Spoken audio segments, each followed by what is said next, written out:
Umthandazo engeke ngawuthandaza ngike ngathi uNkulunkulu ngiready.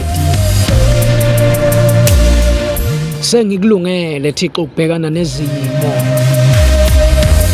Ngeke ngaba naso isikhathi sokuhlala phansi ngikhale, kodwa manje isikhathi sokubhekana nempi. Zonke izimo engihlangana nazo ngizolwa. Ubuhlungu enibuzwayo ngizobushaya indiva, amanxeba ngizowathoba emva kwempi.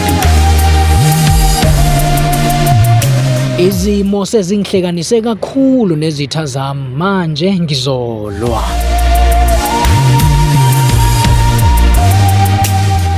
Ngalesikhathi uDavid ebhekane nebhele nengonyama kwadingeka ukubalwe. Kunesimo umntana sekhaya kumele ukuthi usubambe usidwengule.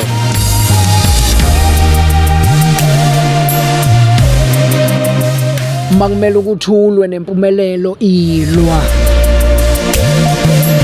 Makumele ukuthi ulwe nenhlupheko ilwa. Lesi simo sesikuhambisa odokotela iminyaka sekuyisikhathi sokuthi ulwe.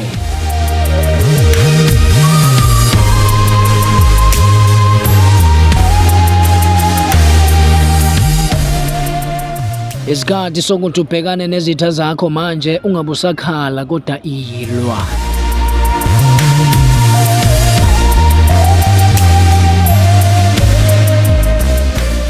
Leya bathakathi nokuthi khona abavala into zakho sobuye sibone leyo, kodwa njengamanje sibhekane nale mpilo.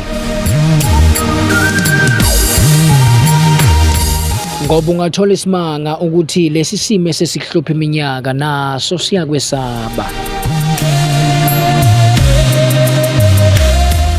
Igama lami ngokhetha ukuthula ngwakampanza, ngiyakubingelela, sawubona. Engakusho ukuthi nje ungavumi ukuhluleka, kungamane kukhulunywe kuthiwa sifele khona empini.